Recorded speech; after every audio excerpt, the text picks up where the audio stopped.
Jump!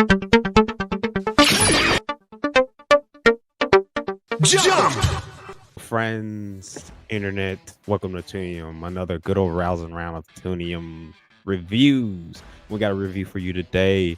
The Teenage Mutant Ninja Turtles Mutant Mayhem. That's what we're going to be talking about today. There's going to be spoilers in this, so if you haven't seen, we're going to try to break down the movie as much as possible and talk about the stuff that we liked and disliked and all that jazz. So, and there are going to be spoilers. So, if you haven't seen the movie, go watch the movie. It's a pretty good movie, don't you? When you say Isaac, It's alright.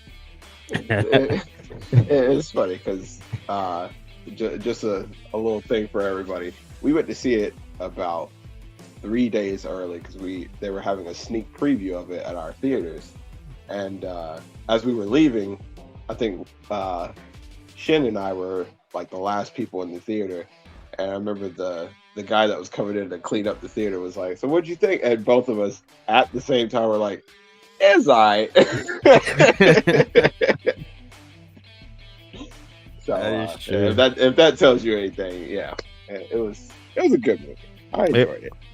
It was better than what I expected because there was a lot of Seth Rogen isms in this. This is a straight up Seth Rogen movie. Like, you could feel it, and there was times where I was just, you could probably ask Isaac too. I was just like, there was times in the movie I was like, oh boy, I hate this so much. And then there's times where I was like enjoying it. So like, I don't know, we'll get deep into it, but like overall, I give this thing probably like an 8.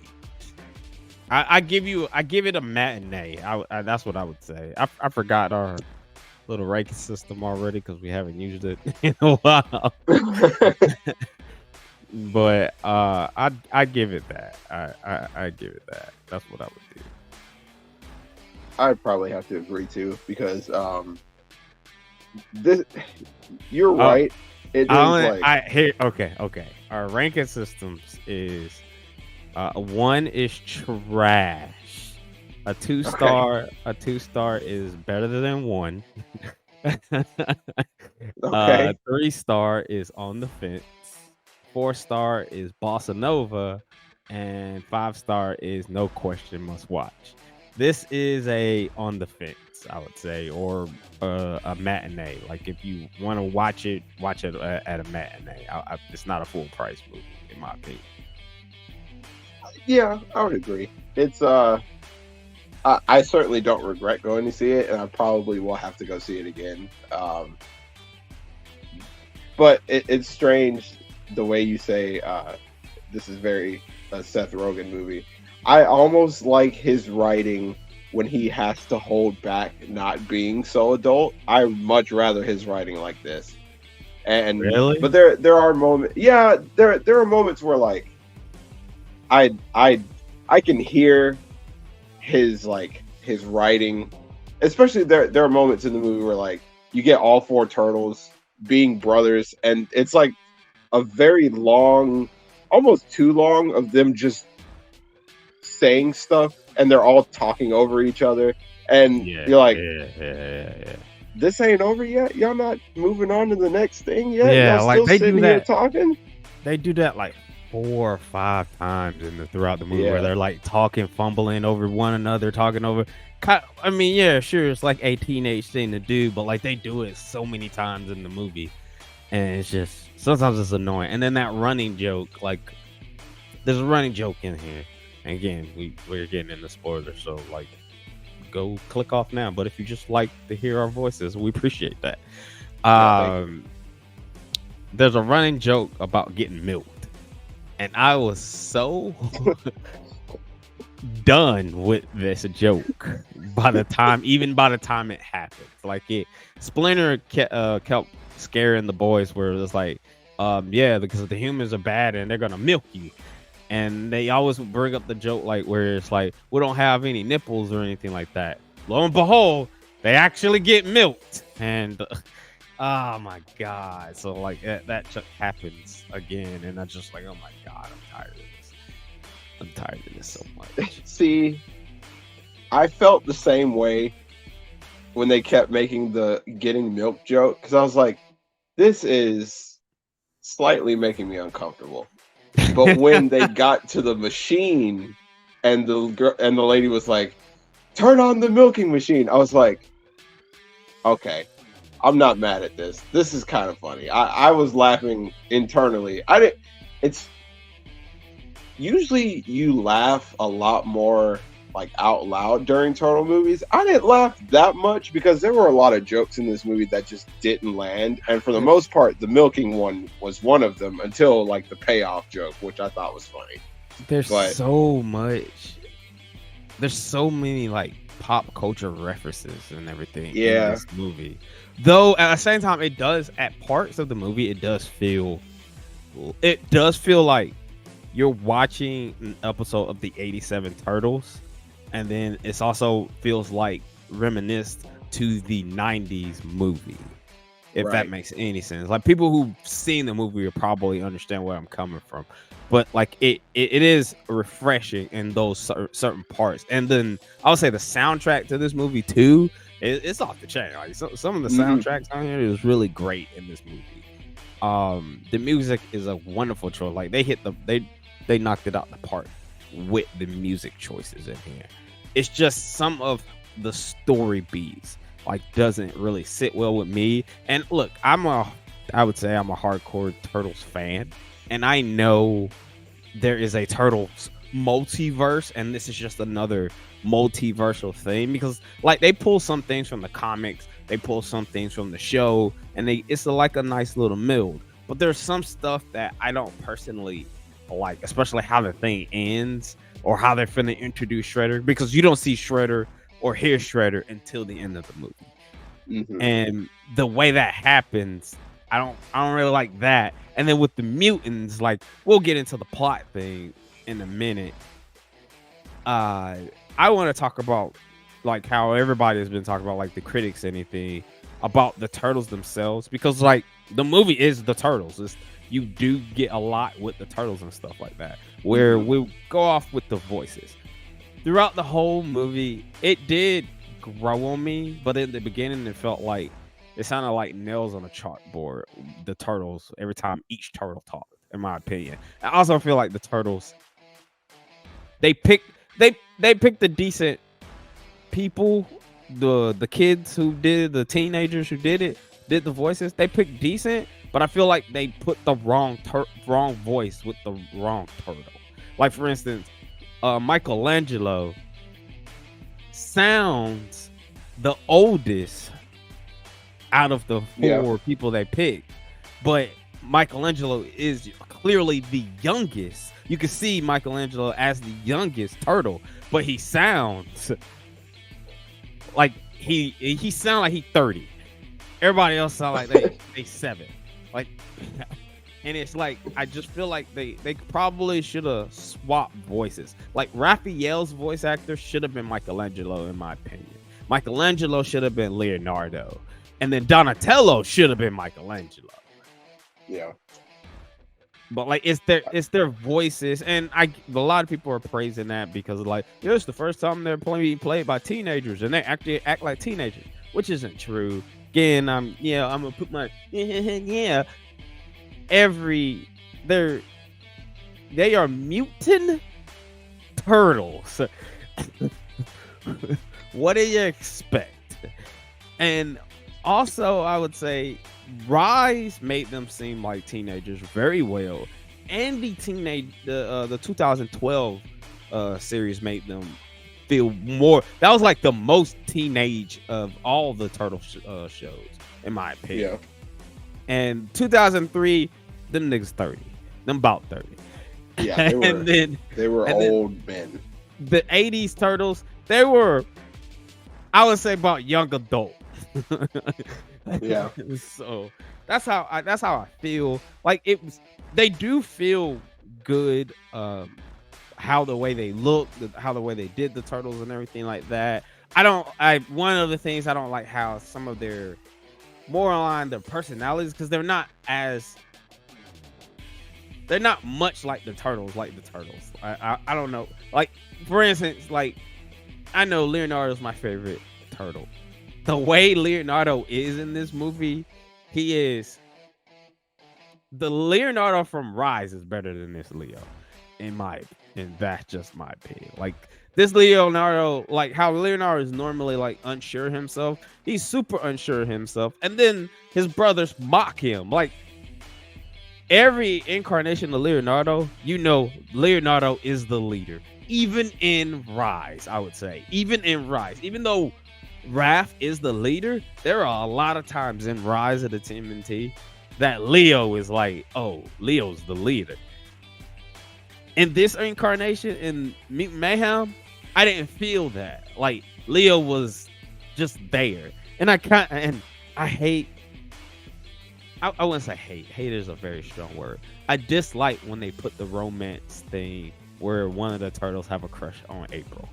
And that's one of the things in here. Well, Leo has a crush on April. And it's just, I don't know, it feels weird. Look, man, I'm not a furry or reptilian. Scaly. I don't know. Scaly, is that what they're called? Yeah. What are your thoughts on the turtles themselves, the voices, and how they were portrayed in this movie? I was kind of the same way where when they first started talking, I knew it was one of those things, definitely like Chris Pratt as Mario was one of those things where I knew I was going to have to watch the movie in order to see if I really liked it or not. And as the Turtles movie started, I was like, okay, I don't hate this. I don't think it's terrible, but they do sound mismatched, especially as the movie goes on and you hear the lines that each of them, you know, kind of give. You're like, I could hear this better with, you know, one of the other voices. Like Leo's in particular was one that actually grew on me that I loved by the end of the movie. But it was all the way you said that they're not. I know the whole point of the movie is they're supposed to be very young, and we're kind of watching them grow into the turtles that we know they are. Yeah. But it was kind of strange to see Leo be so unbelievably unsure of himself, and you know the others mocked him, which I knew they were going to mock him anyway because they, you know, in each turtle incarnation they always poke fun at each other. But in this one, it was like they mocked him and he backed down from it. Yeah, he did that a lot. He did it a couple of times. He did it a lot, and they peer pressured him into a lot of aspects of the movie. But then there's a certain point once the main plot like actually really kicks off, once April gets robbed, and Leo's like, "We gotta help," and that's when he starts to take a little bit more of an active role. And I think the biggest departure, I feel like Mikey was exactly the way I wanted Mikey to be, because Mikey has been my favorite turtle for a long time because he's, as they always call me, he's the cinnamon roll of the group. And I feel like he was exactly that in this. And but I think the craziest one was the fact that we didn't get to see Donnie be unbelievably smart, which he usually is, and technologically advanced. They like teased it just a little bit, you know, by the end of it.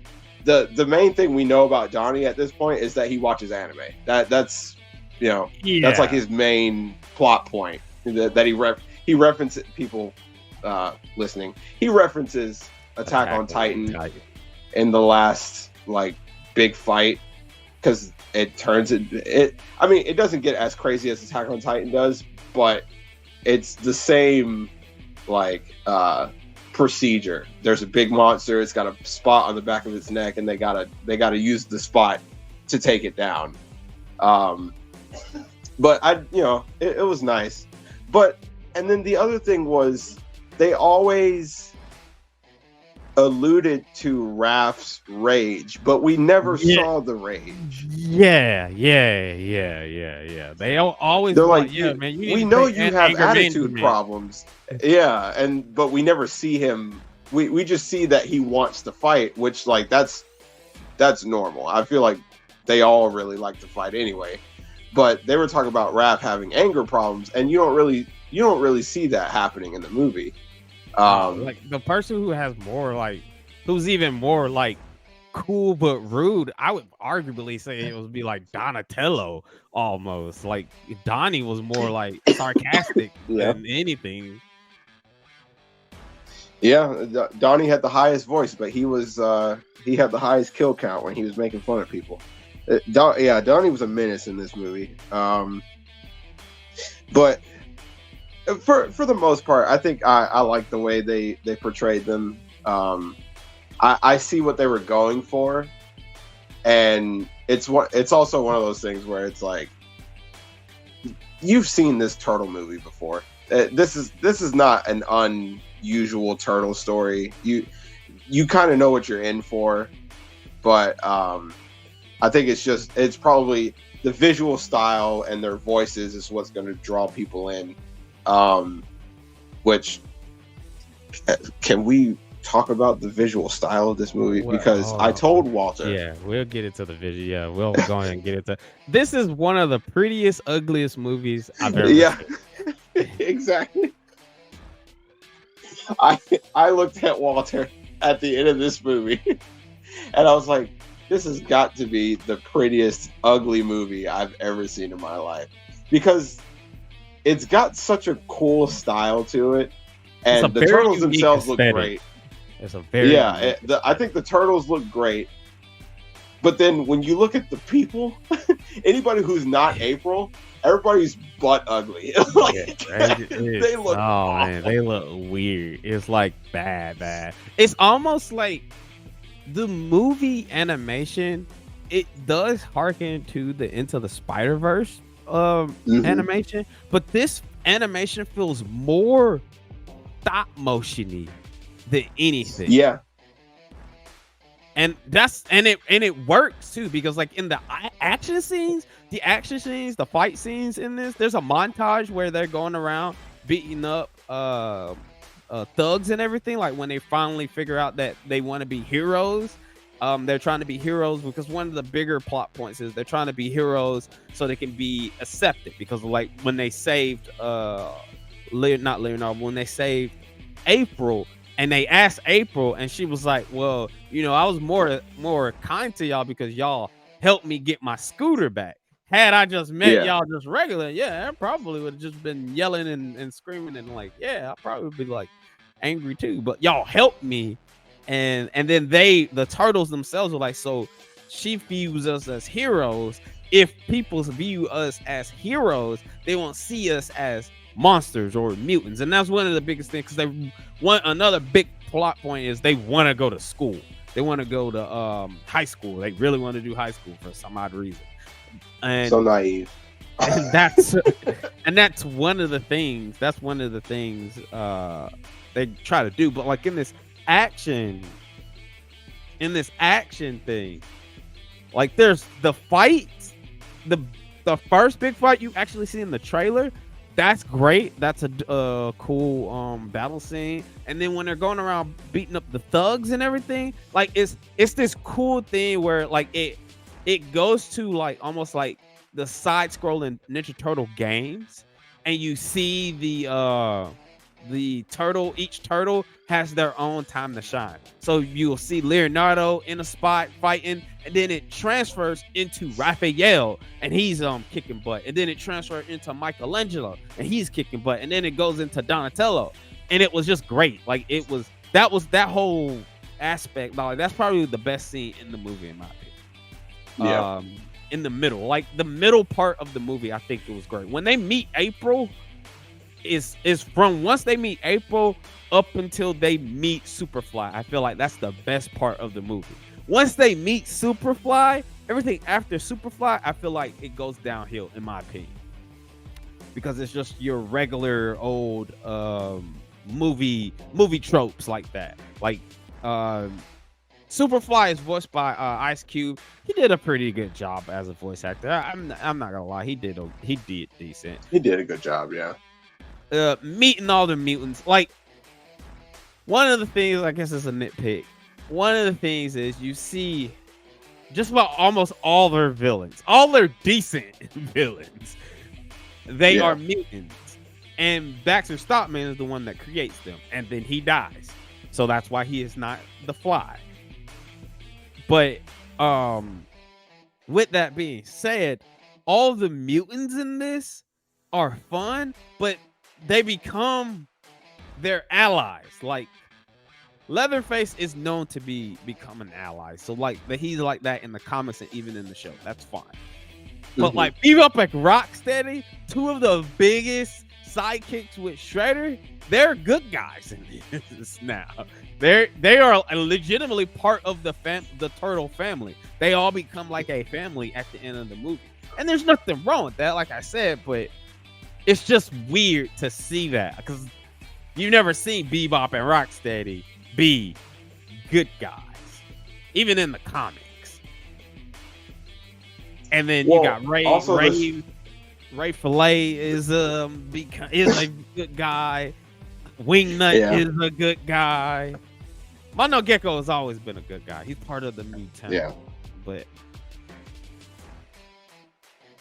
I don't know. I think the strange part about it is the fact that we meet all these mutants, and it kind of goes a different way than I thought it was going to go, because the Turtles, they end up vibing with all these guys. Like they start hanging out for a while, and I was like, oh, this is kind of nice. I'm curious to see where it goes from here.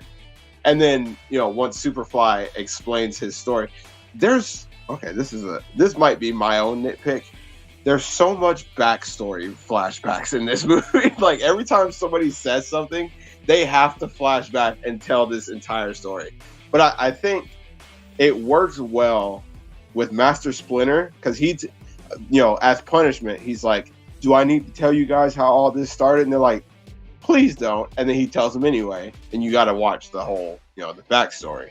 And then they meet Superfly, and Superfly tells his backstory, and you see the two parallels, which is something that comes into play later on in the movie. You see the two parallels between Master Splinter and Superfly, and the Turtles have to pick really, which way they're going to align. And I thought that was a good choice.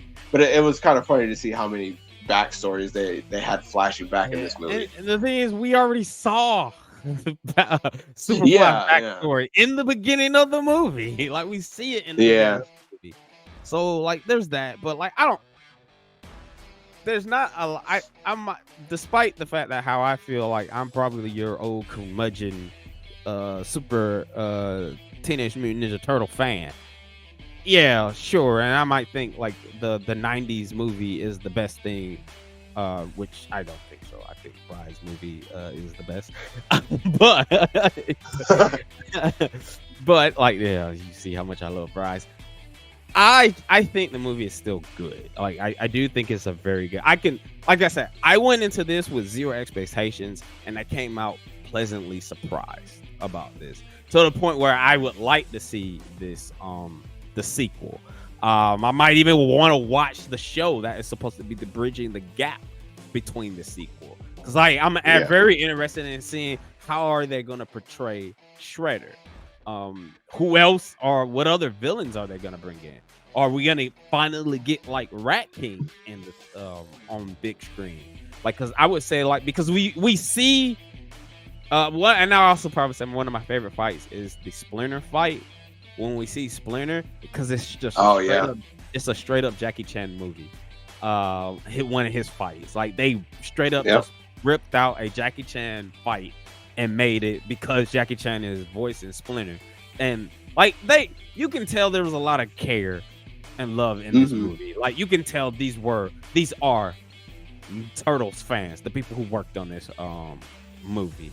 It's just at the same time you also see this is Seth Rogen had a big hand into this. Like you can tell, like, he had a big hand in this, and this is a Seth Rogen. Like I could see this movie beat for beat, live action with some random teenagers with him doing. Like it might be a little bit more adult, and I could see that happening. Maybe not the ending part. And then I didn't like the whole fighting the giant monster thing, because Superfly they they stop Superfly, kinda, and then he becomes A kaiju. he's already Superfly. He calls himself Super Duper Super Fly. duper fly. But it's akin to how Shredder became Super Shredder at the end of the second movie, and Yeah. he gets fuses with a bunch of animals and everything like that, and he goes around terrorizing the city. And then the turtles, they help the city, and then like basically they befriend the city. I like the happy ending that the turtles got.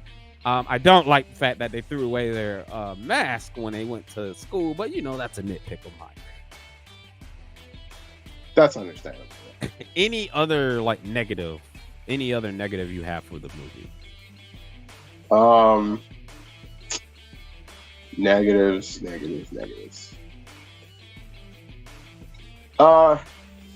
Honestly,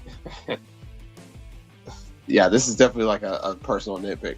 I could have done without the weird romance between Master Splinter and Scumbug. That shit was weird. I'm just gonna say. No, man, that was adorable, man. That shit was adorable. Come on. It was adorable until they kissed, and I was like, it was a big thing, man. Like Master Splinter being lonely and everything like that, man. I felt Master Splinter, man. That was nice. It was like I thought it was cute, and then they kissed, and I was like, I could wash my eyes out with bleach. I felt like there were some kids. By the way, people, there were a lot of kids in our theater, and they were very vocal during this movie. And there was a kid behind me who, when they kissed, he out loud was like, "Not cool, not cool," and I was like, "I'm with you, kid." Yeah, I enjoyed it. Yeah. Master Splinter. What was your favorite scene in the movie? Oh, my favorite scene. My favorite scene is probably the car chase when they're like on the way to make the machine, and then the turtles are like, "All right, we gotta stop it." Yeah, we gotta stop them, and they do, and there's this huge car chase that happens. But like my favorite part of the car chase is when Superfly is like, "All right, I'm done," and I think Donnie says it a couple times in the movie. He's like, "He's mollywopping me," and he was. He was terrorizing those poor turtles, dude. Yo, they got the frog in here too. They got not Napoleon, but Genghis Frog. Genghis Frog, yeah. He's in here, and I was like, "That's not right. He's supposed to be part of the Punk Frogs. They're brothers. They're supposed to be like the rivals to the turtles." Like, no, but like he was funny. That man was funny, and then that man he had superpowers where he was just hopping on top of water. Like, yeah, he had chakra. He was a Naruto character just hopping on the water. Yeah, he was on sage mode the entire movie. Like, he was the unsung hero of the entire movie, because like they would just be doing stuff and you wouldn't see him for a little bit, and then he would just pop up and do something really important and then disappear again. So, you know. All right. Well, what was your favorite character? And then we'll probably wrap this bad boy up. My favorite character. Or character. Probably Mikey. Mikey? Yeah. Mikey and... Oh, yeah. This does make sense. My two favorite characters were whenever Mikey and Mondo Gecko were on screen together. Because, man, that's the kind of friendship you want right there. Immediately they were vibing. It was amazing. Yeah, Mondo Gecko was voiced by Paul Rudd too. And you compare it, I would go harken back to the voices too. You heard John Cena, and I wasn't mad about John Cena because he has voice acted before and he's been in the Turtles project. Even freaking what's his name? Dang, man, just automatically just erased. It glazed over. What is his name? Seth Rogen, that's his name. He doesn't do voices. You just know it's his voice, his stupid. But he was trying his hardest to do a voice for Bebop. Mm-hmm. And he did a good job. He did a pretty. I forgot it was him. Job.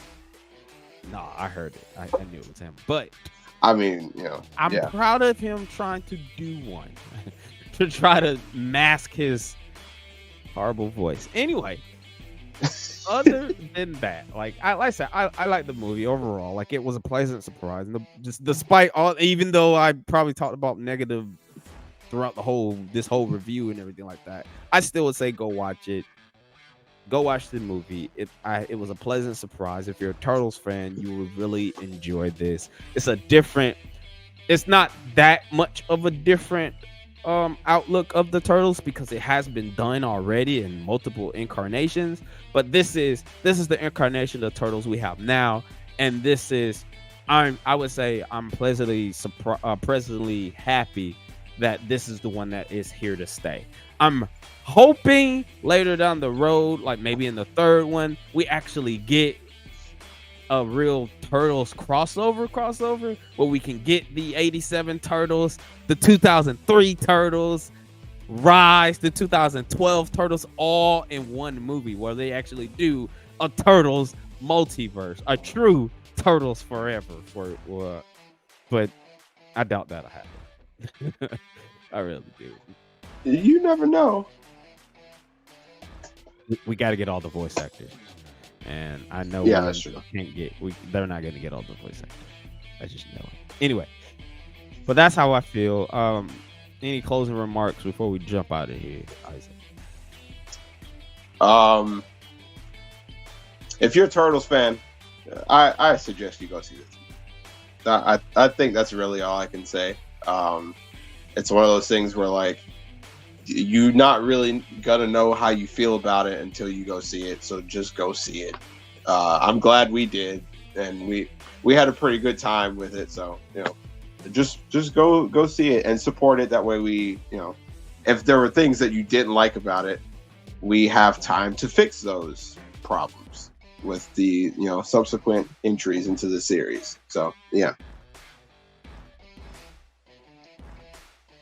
All right. Well, like we always say, we don't always say anything. If you like this video, give us a like. Please give us a like. Tell your friends about it. Subscribe and all that other stuff. And, check out some of our other videos, like some of our top 10s and whatnot.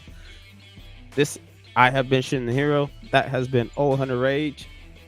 And this is Tunian. We out. Peace.